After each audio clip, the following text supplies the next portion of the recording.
Hello, my name is Tendai Manombo and this is Info, your weekly news in 4 minutes. The reign of Mr. July Moyo as the Minister of Local Government is successfully derailing all the intended devolution outcomes as prescribed in the Devolution and Decentralization Policy by making local government an appendix of the central government. The directive by the Permanent Secretary in the Ministry of Local Government that all town clerks, town secretaries and chief executive officers will receive 2 fire tenders from Belarus undermines the pressing service delivery needs of local authorities and violates the principles of need-based purchases that sustains good governance. It takes away the development opportunity of local authorities by disregarding endogenous service delivery needs and superimpose exogenous preferences that do not capture the demands on the ground. Some local authorities have fire tenders, thus the additional 2 are of no use. In addition, at $464,296 the price of each fire tender is approximately $270,000 above the market price, leaving a great possibility of overpricing and embezzlement of funds by the government. This, however, is not a new phenomenon in Zimbabwe, as it occurs through tenderpreneurship deals and misinvoice, thereby undermining prudent public finance management. In May 2022, headline price inflation catastrophically rose to 131.7% year-on-year, while mounting by 21% in the month-on-month.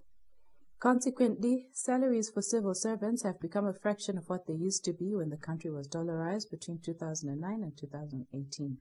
Notwithstanding the 100% salary increment carrot offered to civil servants, teachers, nurses, and doctors embarked on a strike on the 20th of June. Whereas government continually rebuffs economic quandary, the 100% salary increment is a form of acceding to the economic turmoil facing the ordinary Zimbabwean. This magnitude of salary increment only suffices in hyperinflationary environments where welfare is consistently eroded by uncontrollable inflation.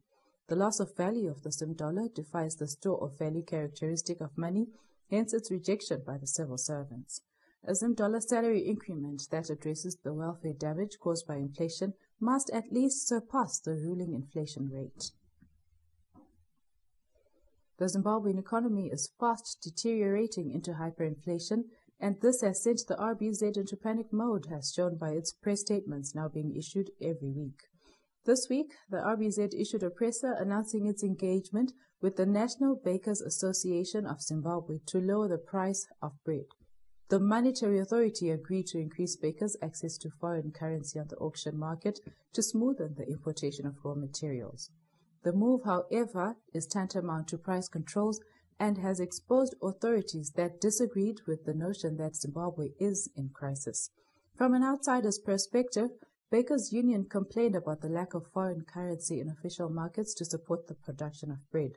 But if fundamentals were correct, as authorities suggest, the bakers would easily access forex on the interbank market to fund their import bill. Also, prioritizing banks alone will likely precipitate price increases for other basics like cooking oil and maize meal. This brings us to the end of our bulletin. Please join us once again next week.